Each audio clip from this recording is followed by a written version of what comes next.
Bom dia, boa tarde, boa noite. Afinal, eu não sei que hora que você vai estar vendo esse vídeo. Estamos aqui para falar sobre a introdução à teologia, a aula do ITQ. Nós vamos agora ao capítulo 3, Teologia do Nascimento, a biografia de Jesus. Antes de começar, quero fazer uma oração. Senhor, meu Deus, meu Pai, peço ao Senhor que o Senhor nos dê sabedoria, entendimento da Tua Palavra, para que possamos compreender, para que possamos entender o que o Senhor quer falar conosco nesse dia, em nome de Jesus. Amém e amém. Irmãos, o Novo Testamento faz um apanhado geral da vida e obra de Jesus, bem como os primórdios da igreja que ele estabeleceu. Fazendo um panorama histórico, nós temos que falar de Jesus no Novo Testamento, mas também não podemos deixar de citar o Velho Testamento, né? Porque o Velho Testamento, como nós bem sabemos, eu falei isso na aula anterior, ela foi o Velho Testamento é a sombra do Novo, ou seja, era o prenúncio do que ia acontecer. Amém? O Velho Testamento, como nós falamos ontem, todo ele anuncia Jesus. Devemos procurar conhecer a dinâmica da época histórica da Bíblia. O fundo histórico, geográfico e cultural que movia a política, as instituições, as seitas religiosas. Precisamos fazer algumas perguntas chaves que trarão informações importantes. Tais como: quais as instituições estavam no poder? Quem que eram os líderes religiosos? Né? Tinha até os partidos políticos, irmãos, dos fariseus, saduceus, os zelotes e os essênios. Irmãos, é importante a gente saber dessas coisas. Por exemplo, nós temos livros escritos, por exemplo, Marcos foi escrito para o grego, na língua grega, mas naquela língua mais popular. Hebreus, no mesmo grego, né? Só que mais filosófico. Então a gente vê as diferenças. Muitas das vezes o autor não tinha aquela instrução, mas com certeza o Espírito Santo usou cada um da sua maneira. Mas nós vemos as particularidades de cada carta do Novo Testamento, assim também cada livro do Velho Testamento. Olha, Deus comunicou a sua verdade de maneira simples nos dois testamentos.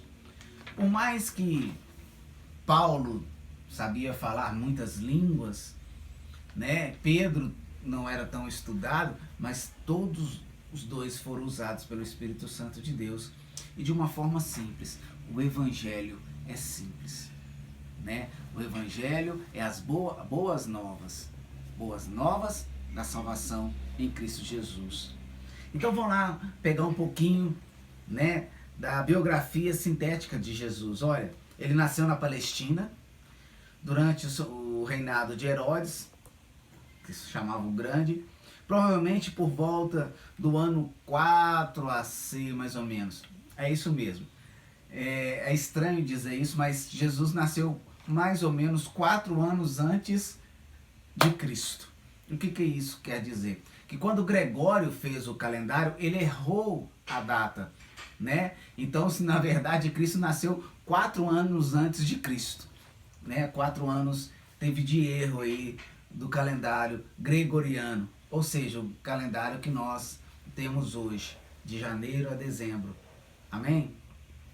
Sua história se inicia em meio à viagem de um casal que foi a Belém apresentar-se para um recenseamento e que aguardava o nascimento de seu primeiro filho, que veio a ocorrer numa estrebaria, único local da região que encontrava disponível para sua hospedagem, né? Todo mundo sabe dessa história, que Jesus nasceu numa estrebaria, né? No meio de palha, de animais, todo mundo sabe disso, mas é importante a gente falar sobre isso, porque já mostra a humildade do Filho de Deus, que deixou toda a sua glória e veio como homem. Seu ministério teve início por volta dos 30 anos de idade e durou aproximadamente 3 anos e meio, concentrando-se principalmente na Galileia, né? toda a história de Jesus, a gente vê muitas passagens ali na Galileia. Ao invés de produzir livros, escrevia suas ideias na areia e suas palavras no coração dos homens. Mesmo assim, o dia do seu nascimento é festejado no mundo todo e o dia da sua morte é reverenciado por todos. Mas não foram apenas os atos de Jesus que deixaram marcas. Foi também o que ele disse, valendo-se de particularidades que faziam parte da realidade de seus ouvintes. A exemplo, o grão de mostarda, solo rochoso, de servos e senhores, de casamentos e de vinho. Ele trouxe muitos ensinamentos que provocavam uma resposta, uma atitude de fé, gerando transformação de vida. Jesus não simplesmente só falava, né? Não só pregava. Não, irmãos. A gente vê que Jesus vivia cada palavra que ele anunciava, que ele pregava. E isso é muito importante a gente tomar ciência, irmãos, tomar posse também das coisas que ele nos ensinou. Ele vivenciou cada palavra, cada ensinamento. Ele não jogou ao léu, ele nos ensinou ao léu. Amém, irmãos? Corrigindo. Se nós já não ficamos admirados com tais ensinamentos, é porque muitas vezes os estamos banalizando. Se a palavra escrita hoje, das atitudes que Jesus teve, das pregações que ele pregou, dos sermões que ele falou, das curas que ele fez, da vida que ele teve e do seu sofrimento, não te impacta hoje, eu tenho uma triste notícia para te dizer. Você está banalizando o que Jesus fez. Todas as vezes em que nós lermos a palavra, todas as vezes em que nós nos aprofundarmos em conhecer a palavra, devemos sim estar emocionados, porque Jesus sofreu muito por mim e por você, para que hoje nós tivéssemos a honra de estar nessa era da graça em nome de Jesus. Amém? E o Verbo se fez carne e habitou entre nós e vimos a sua glória, glória do ungido do Pai, cheio de graça e de verdade. João 1,14. Olha, Jesus não nos ofereceu uma lista de regras para evitar escolhas difíceis. Ele apontou para a atitude com a qual devemos enfrentá-las. E certamente é assim que esperávamos que vivíamos. Isso faz parte do caráter de Jesus. Né? Muitas pessoas pegam as palavras, os ensinamentos de Jesus, nossa, que lindo, mas não vivencia isso. Jesus não queria isso, Jesus queria atitudes. Quando Jesus nos ensinou, quando Jesus esteve aqui, quando Jesus viveu aqui, quando Jesus nos mostrou o que tínhamos que fazer, não era simplesmente didático, uma frase, um momento, não, irmãos. Tudo ali era ensinamento. Tudo ali era para transformação de vida. Nós temos que sim mudarmos as nossas atitudes a partir do momento em que nós conhecemos a Jesus. Atitudes é o que Jesus espera de todos nós. A gente sabe como é que terminou a história de Jesus, né, irmãos? Ele foi morto na cruz do Calvário por mim e por você, para gerar a remissão dos nossos pecados, né? Eu imagino que foi um sofrimento muito grande, né? A gente, qualquer coisinha, principalmente nós homens, né? Eles falam que sexo frágil é a mulher, mas nós homens temos qualquer dorzinha, a gente já, nossa! Eu fico imaginando Jesus sofrendo. Na oração no Getsemane, o suor dele se transformou em sangue, porque ele já previa, ele já sabia o sofrimento que ele ia passar, né? E como um cordeiro, né? Ele não reclamou de nada. E nós devemos louvar a Jesus e ficar emocionado cada vez que nós lembramos ou falamos disso. Depois que Jesus subiu aos céus, começou a chamada igreja primitiva, né? A igreja primitiva, a igreja hoje tem muito o que aprender com a igreja primitiva. A história da igreja primitiva se inicia no Pentecostes e no contexto preliminar da ascensão do Senhor Jesus. As palavras registradas em Atos 1:8 nos dão a dimensão do propósito divino de Cristo para com seus apóstolos. Desde então, a história da igreja tem se processado e agora está em nossas mãos. Eu costumo falar que nós estamos vivendo o Atos 29. né? Atos tem 28 capítulos, mas nós estamos vivendo o Atos 29. Nós estamos escrevendo a história da igreja até hoje. Amém? Boas novas. Evangelho significa boas novas. Os primeiros cristãos pregavam as boas novas. E quais eram essas boas novas que partiram em dois a história da humanidade, antes de Cristo e depois de Cristo, deixando marcas profundas por toda a igreja cristã? Seriam os ensinamentos éticos de Jesus? A resposta a essa pergunta pode ser encontrada nas palavras de seu amado discípulo João. Porque a vida foi manifesta e nós a vimos e testificamos dela e vos anunciamos a vida eterna que estava com o Pai e nos fez manifesta. 1 João 1:2. E como também nas palavras do apóstolo Pedro. Em nenhum outro há salvação, porque também debaixo do céu nenhum outro nome há, dado entre os homens, pela qual devemos ser salvos. Atos 4:12. Irmãos, eles tinham um modo bem particular de agir. Eles agiam muito pela fé. E isso hoje eu vejo faltando muito na igreja. O apóstolo Paulo também conhecia muito bem o que Jesus havia ensinado. No entanto, revela constantemente em suas epístolas o real motivo da sua pregação: Jesus Cristo, o Salvador. Porque não me envergonho do evangelho de Cristo, pois é poder de Deus para a salvação de todo o que nele crê. Romanos 1:16. Então, prestem atenção como que eles foram impactados de uma maneira sobrenatural. Lembrando, irmãos, que o Espírito Santo é o mesmo. Assim como eles foram impactados, nós também podemos ser impactados. Assim como eles pregaram a palavra de Deus, nós também podemos pregar da mesma forma.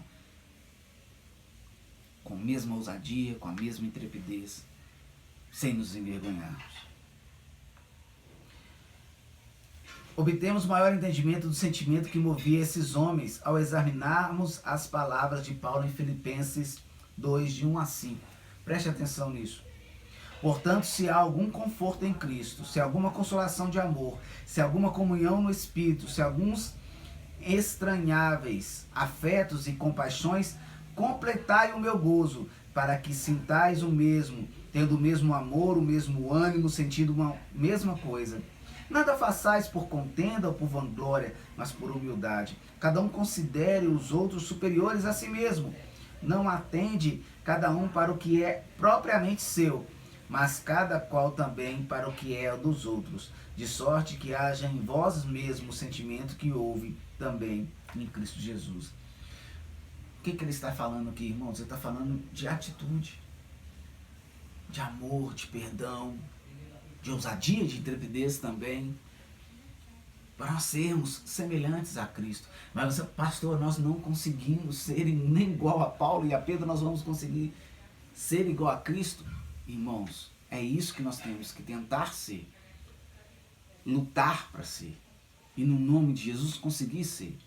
Não na nossa totalidade, porque nós somos imperfeitos, mas nós podemos sim, irmãos, em nome de Jesus, lutar para ser como Cristo. Nós somos imagem e semelhança dele, e as nossas atitudes também têm que ser como tal. Amém? Apesar de existirem diferenças de função ou posição social, superabundava entre eles a comunhão, resultada de um sentimento de genuína igualdade, pois ali estavam homens e mulheres que não só diziam serem todos iguais aos olhos de Deus, mas que viviam de acordo com essa afirmação. Amém? Voltando aqui ao livro de Hebreus, há evidências históricas que consideram que este livro foi escrito antes da destruição de Jerusalém, em 70 depois de Cristo, né? E agora nós vamos falar um pouquinho sobre as epístolas. A dinâmica das epístolas. O que é uma epístola? É uma carta escrita com a finalidade de dirigir, aconselhar ou instruir nos primeiros passos as igrejas recém-formadas e para orientar os responsáveis por pastoreá-las. As epístolas, como os demais livros do Novo Testamento, estão escritas em grego, que era o idioma difundido entre os romanos. Nós temos agrupamentos nas epístolas, como epístolas paulinas, escritas pelo apóstolo Paulo, e as epístolas gerais. Essas eram universais e foram escritas por Tiago, irmão de Jesus, Pedro, João e Judas. As epístolas gerais são assim chamadas porque não são dirigidas a nenhum destinatário específico, mas aos cristãos em geral, e tem vários autores. Nas epístolas paulinas, nós vamos chamar aqui a coletânea de Paulo. As 6 primeiras epístolas de Paulo, epístolas doutrinárias, foram escritas em um período de aproximadamente 10 anos, entre 48 a 58 depois de Cristo, no curso de suas 3 viagens missionárias. Em sua primeira viagem, Paulo escreveu Gálatas. Na segunda viagem, escreveu 1º e 2º Tessalonicenses. E na terceira viagem, escreveu 1º e 2º Coríntios e Romanos. Ele escreveu essas epístolas com o cuidado de um pastor fundador que estava preocupado com o bem-estar das igrejas, que nasceram por meio de seu ministério. Sua intenção geralmente era combater as falsas doutrinas ou condutas impróprias que ameaçavam a estabilidade dessas igrejas. Das 6 epístolas, Romanos foi a única escrita para uma igreja a qual Paulo não fundou. As mensagens de Paulo em suas epístolas. Fidelidade. Não veio sobre vós tentação senão humana, mas fiel é Deus, que não vos deixará tentar acima do que podes. Antes, com a tentação dará também o escape, para que possais suportar. 1 Coríntios 10, 13.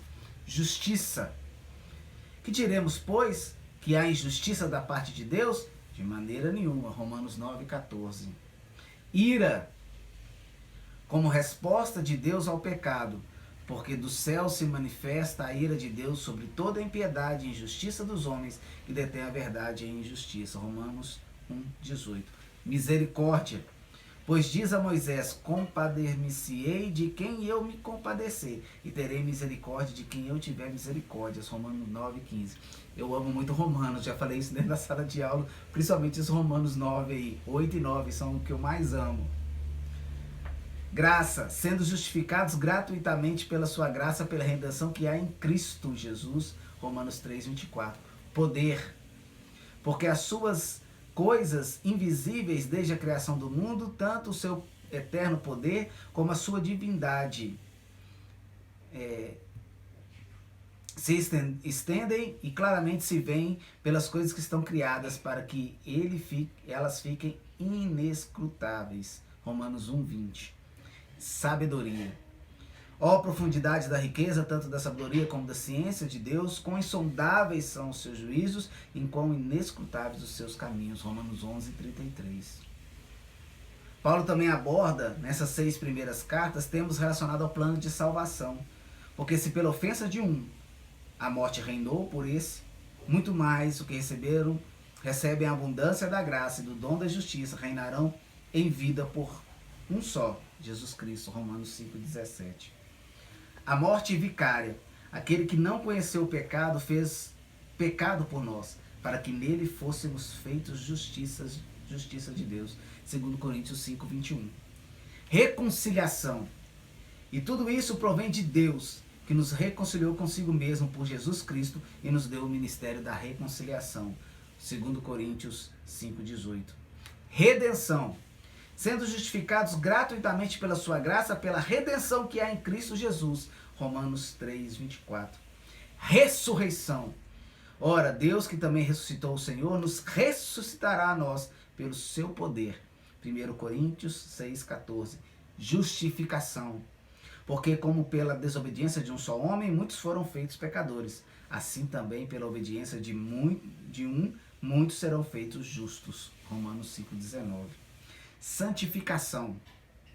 E o mesmo Deus de paz os santifique em tudo, e todo o vosso espírito e alma e corpo sejam plenamente conservados, irrepreensíveis para a vinda do nosso Senhor Jesus Cristo. 1 Tessalonicenses 5, 23. Glorificação. Porque agora vem pelo por espelho em enigma. Desculpe. Porque agora vemos por espelho em enigma, mas então veremos face a face. Agora conheço em parte, mas então conhecerei como também sou conhecido. 1 Coríntios 13, 12. Romanos 8, 22 e 23 diz assim: porque sabemos que toda a criação geme e está juntamente com dores de parto até agora. E não só ela, mas nós mesmos, que temos as primícias do Espírito, também gememos em nós mesmos, esperando a adoção, a saber, a redenção do nosso corpo.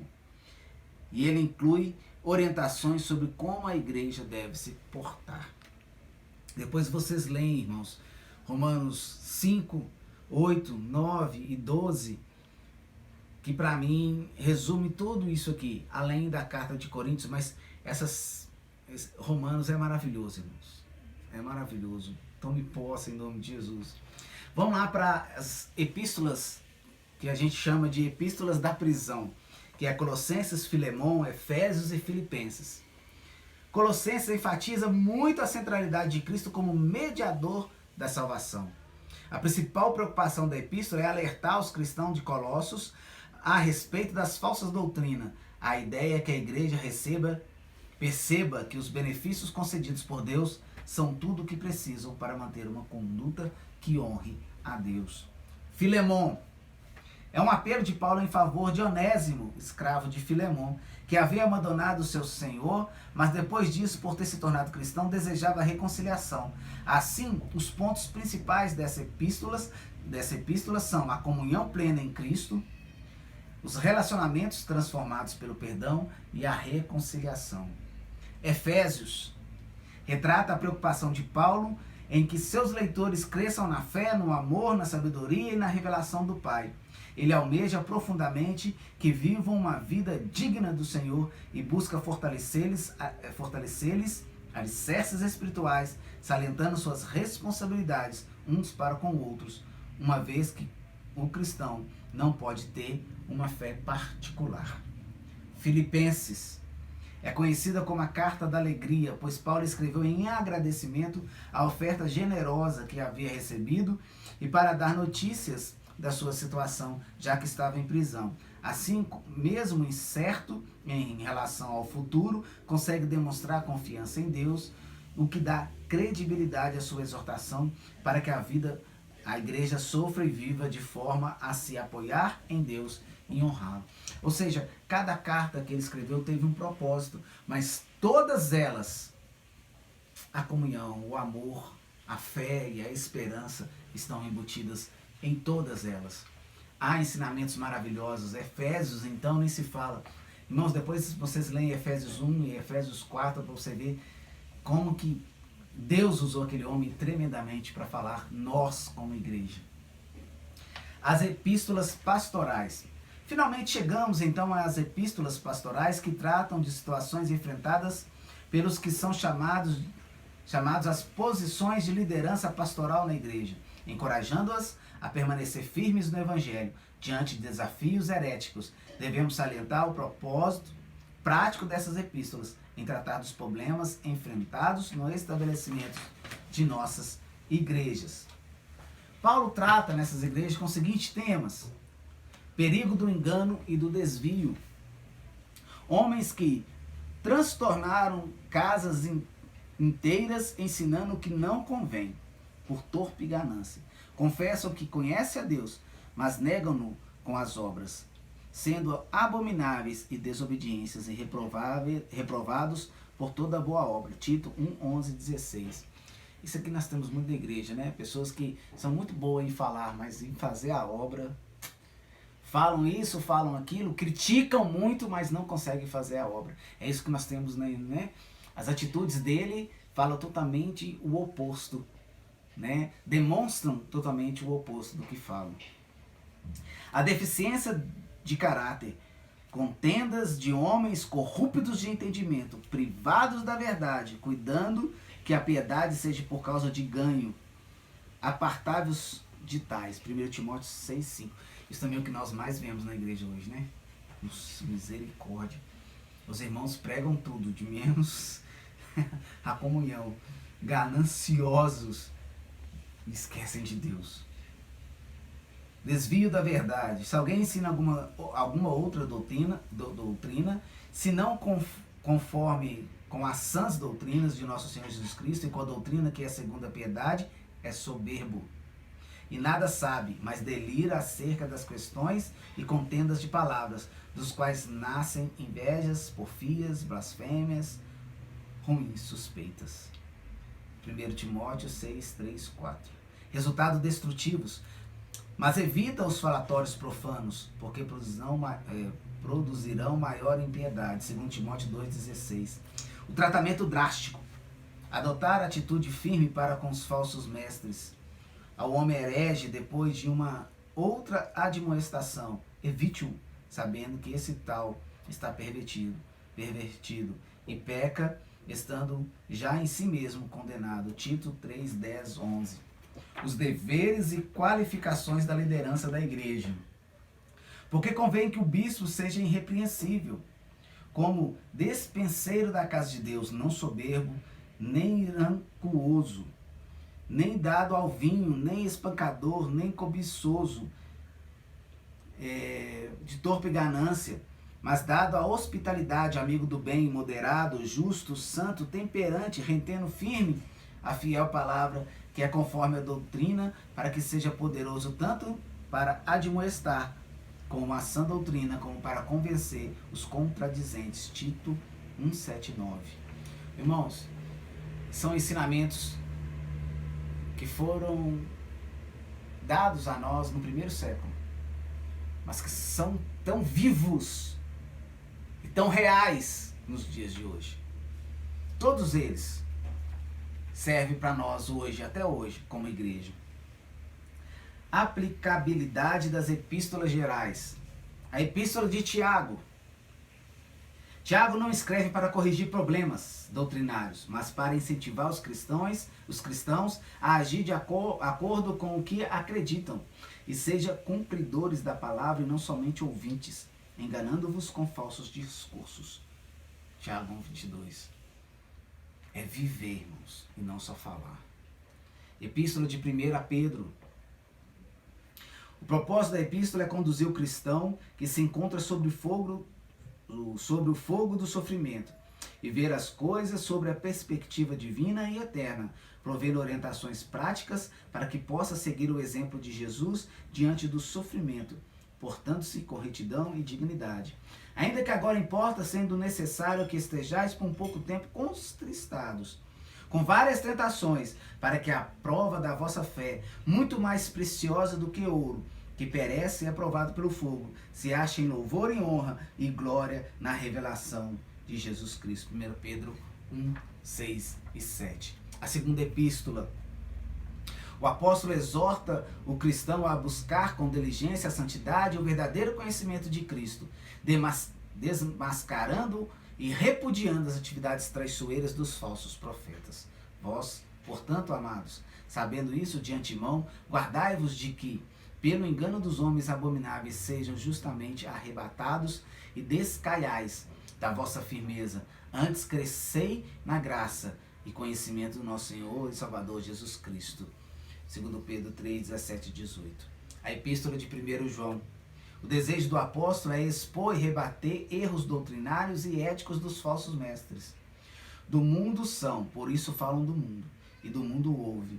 Nós somos de Deus, aquele que conhece a Deus, ouve-nos. Aquele que não é de Deus, não nos ouve. Nisto conhecemos nós o Espírito da verdade e o Espírito do erro. Não ameis o mundo, nem no que o mundo há. Se alguém ama o mundo, o amor do Pai não está nele. Porque tudo o que há no mundo, a concupiscência da carne, a concupiscência dos olhos e a soberba da vida, não é do Pai, mas do mundo.